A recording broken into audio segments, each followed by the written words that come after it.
a friend was traveling to Africa, and by himself traveling to Africa, and I was concerned. So I asked, have you ever, you're going alone to Africa, have you ever thought of what might happen if something does happen? And he replied, no, I actually haven't. And I said, well, what if something were to happen to you alone in Africa? And he went on for 10 minutes with this every detail of what he would want if he should pass away, what he would want to wear and what kind of songs he'd want to hear and all of these things. And I after 10 minutes, I said, and you've never told anyone this before?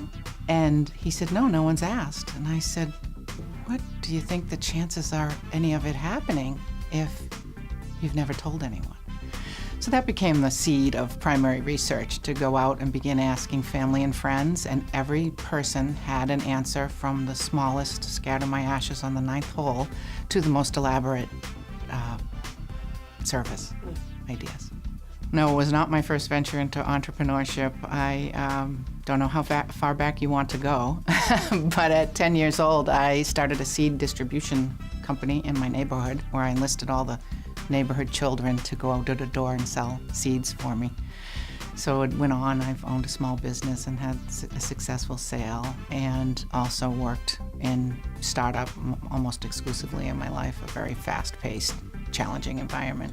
Having a technological background in tech startup, I was in many areas of tech startup, but having that background gave me an ability to always believe that impossible things were possible, whatever we thought we could do.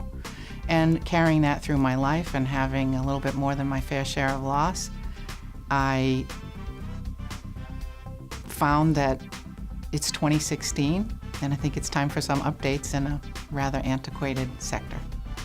Well, I do go to the same training that funeral directors receive every year, and they have as an education week for them, and I do attend and keep in touch with them, and we have a lot of support, both from industry insiders, experts, and the great agencies we've worked with in Maine, University of Maine, Small Business Development Center, and Maine Center for Entrepreneurial Development.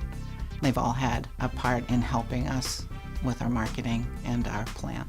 Greenlight, Maine, wow, it's very exciting. I'm not sure how I first heard about it. I think Maine Tech Institute and MCED and some of the other agencies sent it out to a newsletter to me, and when I looked into season 1 and DVR'd every episode, I became a fan.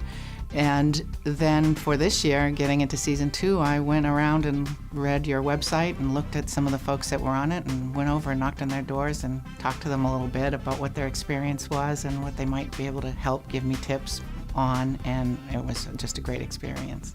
I think first of all, we'd like to let the audience call us and contact us with their stories and their needs, so that we can continue to address them. But with the judges, I hope that they understand and are excited and as passionate about this project as we are, and that they go out into the world with a positive attitude about EterNav.